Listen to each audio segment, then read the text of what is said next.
Moving forward.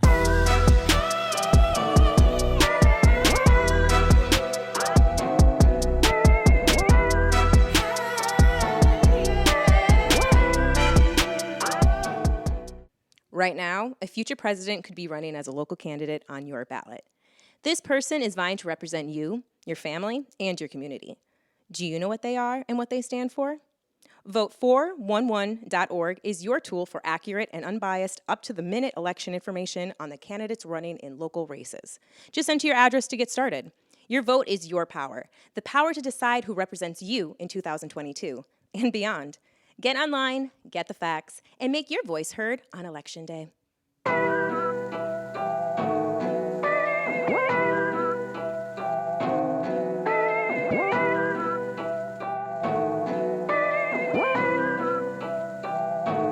Moving forward.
Hello, this is Bob.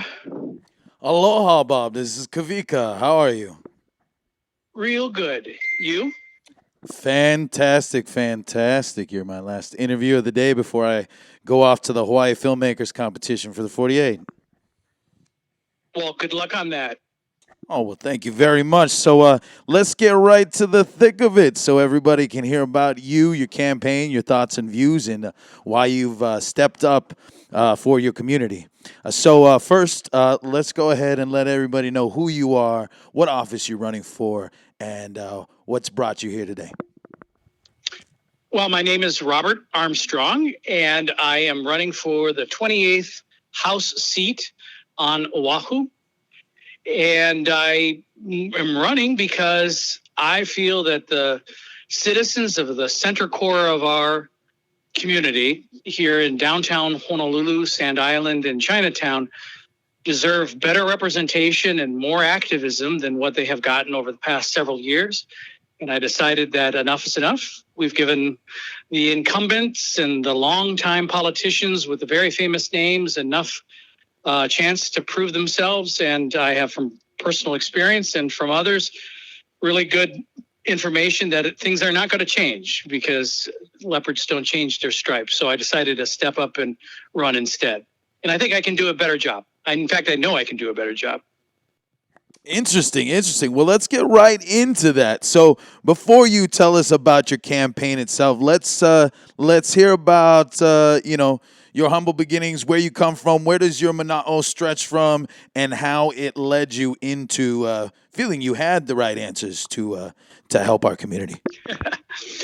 Well, as a matter of fact, at the end of this month, I will have completed 8 full years here in Hawaii. But my experience with the island state goes much further than that.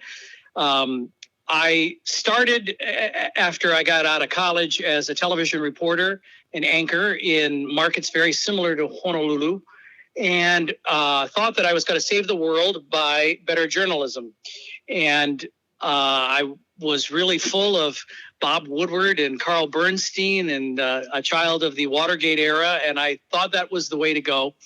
And in reality, small market or medium market television stations are about selling cars and ivory soap. So after trying my best and recognizing I'll never be Walter Cronkite, I moved over to public television, where I ran a couple television stations and, more importantly, a couple public radio stations around the country. In fact, Hawaii is the 10th and last state I've lived in, so I've been somewhat of a nomad. But when you're with public broadcasting, or public media as it's now called, those are often associated with universities, which is also a place where my love is, and that is education, becoming better informed and more aware of the world around you. So I full-heartedly decided to go and get not only one, but two master's degree. In fact, I have an MBA from Chaminade, and I also completed all the coursework and exams and research for a PhD in international communications. And so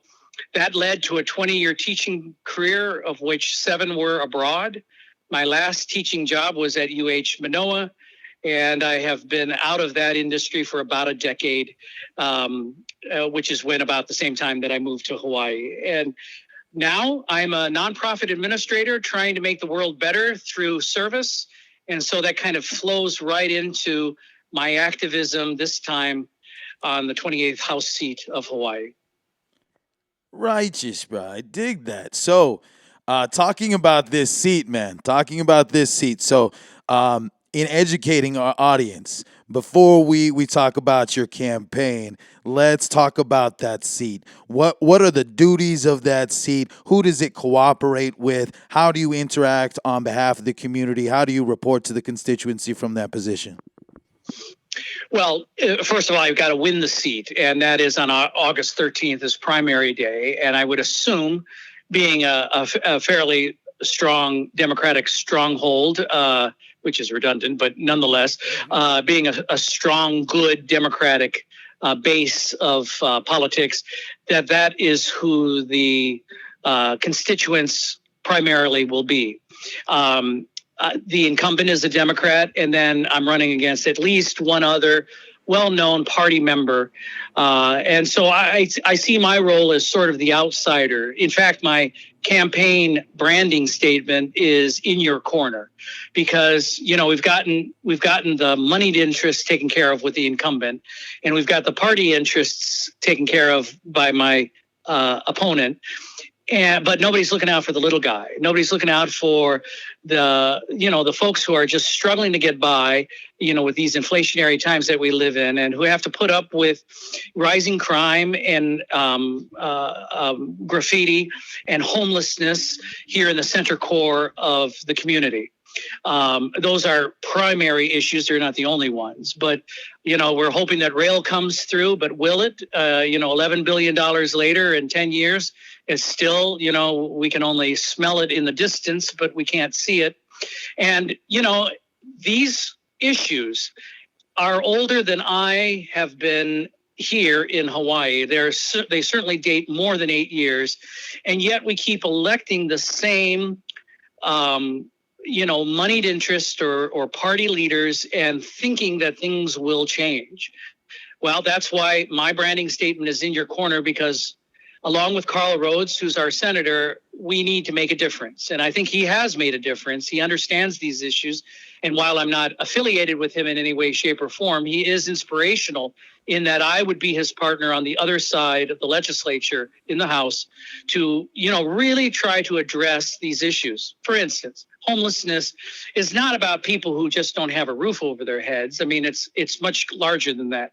It's about crime. It's about affordable housing. It's about workforce housing. It's about Section 8 housing. It's about folks who need to bring the constituencies together in order to build and be innovative about our vacant lands that are even here in downtown. We're not wall-to-wall buildings. We do have some empty spaces, and we could utilize those places. But also, it's about understanding mental illness, which is about half the homeless population. It's an understanding about addiction, which is about a quarter of the population that's homeless, whether it be drugs, which is a real growing scourge, or alcoholism, and getting them into treatment centers. Because on any given night here in Honolulu, somebody turns to an officer and say, I'm tired of living on the streets. I have an addiction. I need to get cleaned up. On any given night, there's only one, at the most 2 beds available for that individual who decides to clean up their life. And if they happen to be the second or the third person with that idea that evening, well, tough luck. You're going to have to wait until there's an opening, and that could be a month later. And by that time, they're further into their addiction. That's not good. And then about another 10% of the population are newly arrived from the COFA places, Micronesia, Marshall Islands, and to a very small degree, Palau. Those are the compact of free exchange countries who are given free passage into the United States because during World War II, we abused their lands through nuclear testing. And so we open our doors to them, and they come here and they really don't know where they're going, what they're doing, or how to navigate the system because they're from island nations that are pretty undeveloped. And I've been there. I worked for Lieutenant Governor Duke Iona in developing a white paper about how we handle the COFA folks. So I've even reached across the aisle with the other party to come up with solutions. And we need the federal government's attention, and our senators in Congress have been doing a good job about that, particularly Ed Case, too, our congressman here in Honolulu, has done quite a bit. But we also need to have the state aware that this is the primary populations of the central problem of homelessness, the COFA folks, the addicted, and the mentally ill. Only about 5, 10, at the most 15% are folks who are long-term and refusing housing. We can work, we have gotten nonprofits who can work on that, but we've got to take care of the majority of the folks, the 85% who are out there lessening their lives, taking away the quality of life for the rest of us, contributing to crime and all the other issues that are part of our society that are completely unnecessary and that we've looked away from for the last 6 to 8 years. Now we can't. And I promise you, if I'm elected, that is the primary and central tenet of my House seat residency, because 6 years ago, I was Governor Ige, and I'm going on just a little bit, but I have one more sentence here or two. I was Governor Ige and Mayor Caldwell's marketing representative for the first summit on homelessness. And when I got that appointment, I thought, oh man, what did I get into? But after 6 weeks of working every day, hardcore with 13 nonprofits, which is part of that constituency you asked about, and reaching out to the business community, we were able to get 337 participants to a half-day conference about homelessness. And if you thought that was easy, it wasn't. And if you thought that they came with an open mind or an open heart, they didn't, because the statistics proved before they came to the conference that 56% felt that the homeless were to blame for their own lot in life. And if you think about it, mentally ill, those who are addicted, those who are new to our country, and those who have perhaps fallen on hard times because of a medical expense or whatever, they're really not to blame. And they shouldn't be castigated for not having a roof over their head. They should be helped. And we've got to do it in a logical and strategic way. And that's where I come in. At the end of that conference, we housed 80 people. We put a roof over the head over 80 folks and their families and saved the taxpayer millions of dollars because of that nonprofit effort, along with government, marrying government. And unfortunately, it was sort of a one-off event, and we need to resurrect it, and we need to get serious that, this is where we're at right now in Hawaii's largest city, and we've got to address it. If we don't, the quality of our life is going to continue to decrease and deteriorate here for all of us. Wow. Yeah, that is more than I thought I was going to get. And I think that's actually what everybody needed to hear, because we don't get a lot of that explanation. I myself actually worked in veterans homelessness in California for many years. My grandfather was a veteran, and that inspired me to help out my community on the mainland when I lived out there. And, I have to say that not a lot of people are aware of like what's endemic to being homeless, and how you get stuck in that rut, and how things may not be your fault when you get there, or how things keep you there. And, not many people are aware of those hard statistics that you mentioned, or even more so some of the ones that broke my heart when I learned about them, about, when you're in poverty, or when you're in disarray, that state of personal dystopia, for every one day, it takes nearly 20 days to get out. So a lot of people don't know how hard it is to get out of a rut until they're in there. And so, I mean, I'd like to push a little on, though, and ask you straight up. We know what you want to do, but I think that this is a big question that needs to come up, especially since we're starting this conversation early in the election season. What can the community do? What can boots on the ground do? What can the single person do? Because, I mean, we don't have as much of a voter turnout in Hawaii as we should. We don't have enough of a voter turnout in America to begin with. But, like, what's something that people feel that they could put their hands on, that you think on a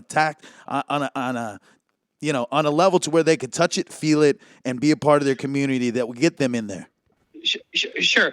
Before I answer that, let me just say one thing, and that is, lost in all of the lies and the rhetoric of the 2020 presidential election is actually a very, very, very good story. That was the second highest voter turnout in the history of the United States presidential elections.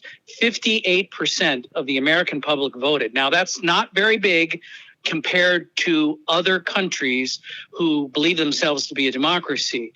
But that is historic, and was only eclipsed on one occasion, I think in 1968, if I'm not mistaken, where it was 59%. That was Nixon and Humphrey and George Wallace. And so this was the second highest voter turnout in the history of the United States.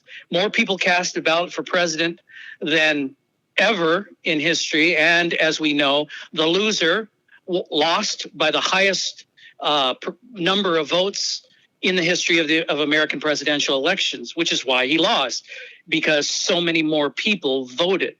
And we should be proud of that. And we need to capitalize on that here in 2022, because primary day is August 13th statewide. Everybody gets a mail-in ballot now. And then, of course, primary day is in November. Primary day. General election is in November. And it is no less consequential.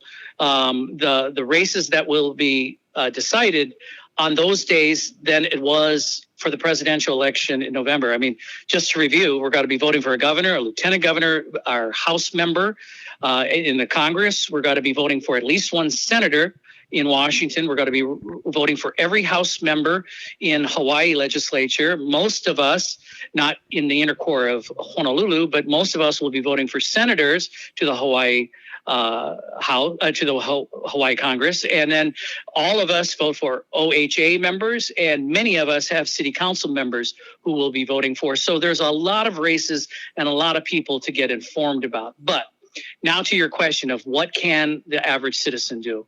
And I'm glad you asked it, because there is a percentage of the population who, are outraged over an event or, a George Floyd kind of thing, and they protest, and this is great, and this is powerful and meaningful. And you name the topic, there's a constituency that will be active.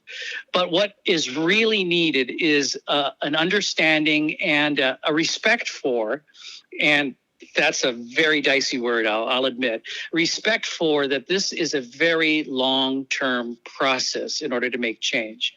Our forefathers in the late 1700s, when they were creating the Constitution in 89, decided that this isn't going to be an easy thing, democracy, and it sure as heck isn't, especially when folks are out there lying to the American people and to the Hawaiian people as well, or the people of Hawaii, I should say.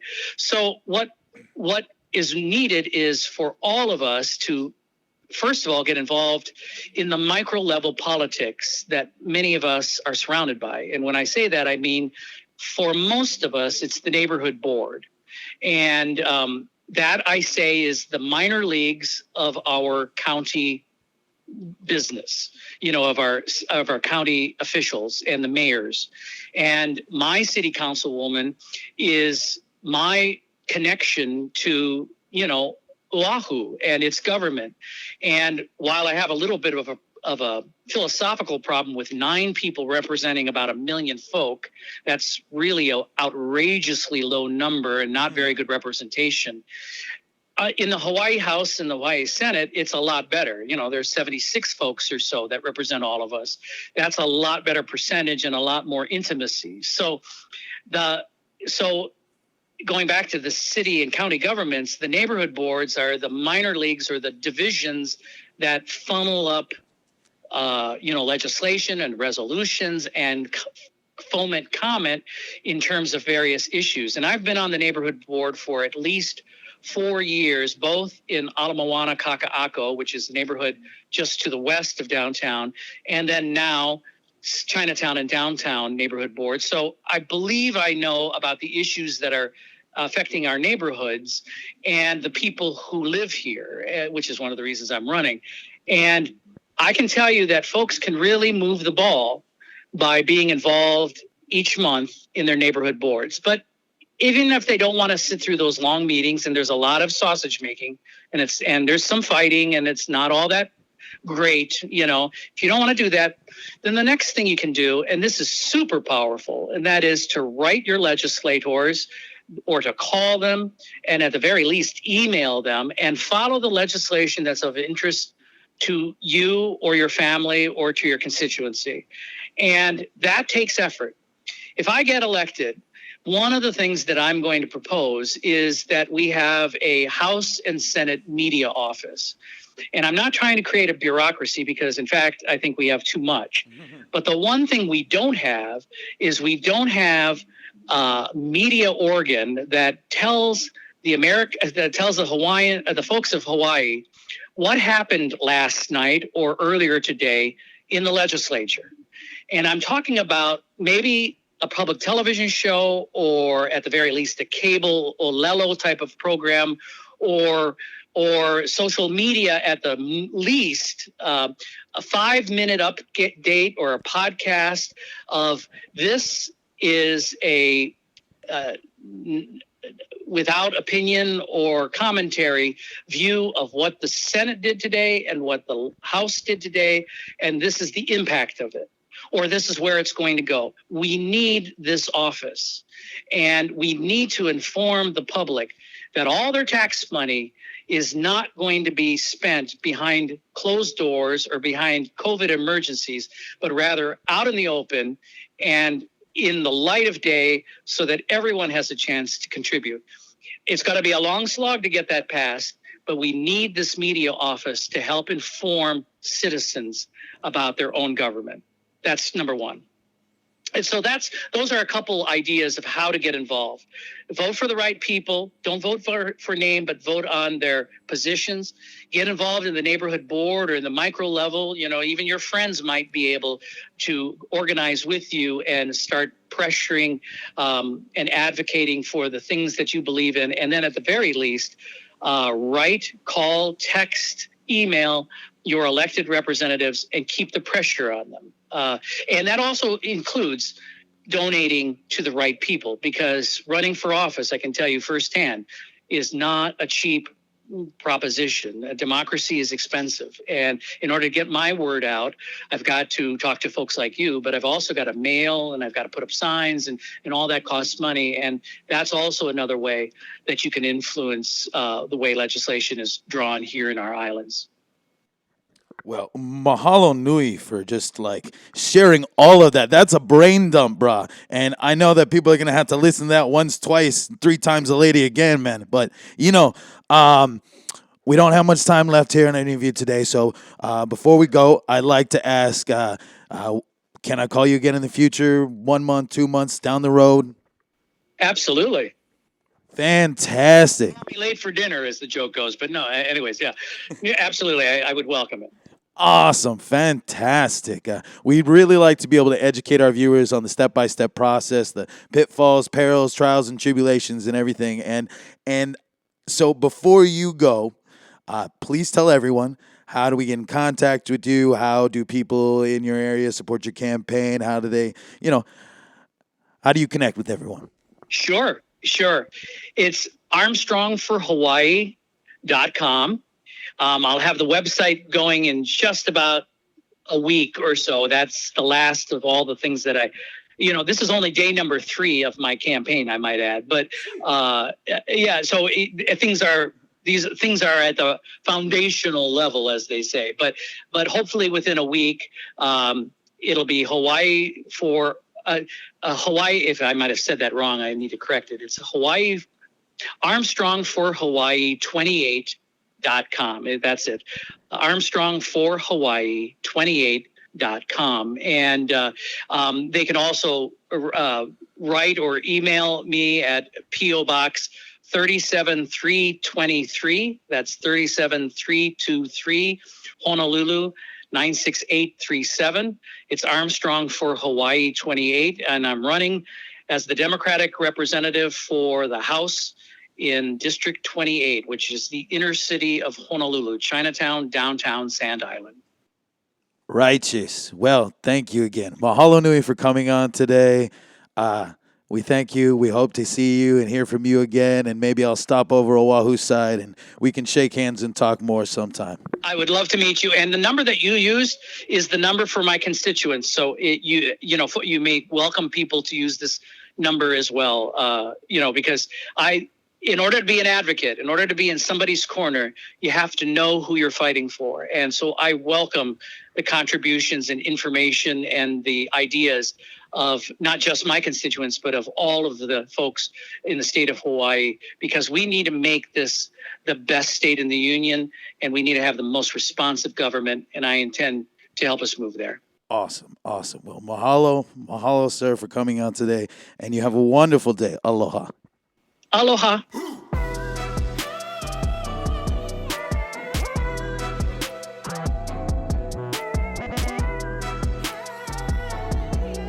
Rabbit Holes is a Manavakau production. This episode was produced by Kawika Hoke and Sarah Rodriguez. Make sure to subscribe and follow on your favorite podcast platforms to add our weekly episodes to your queue.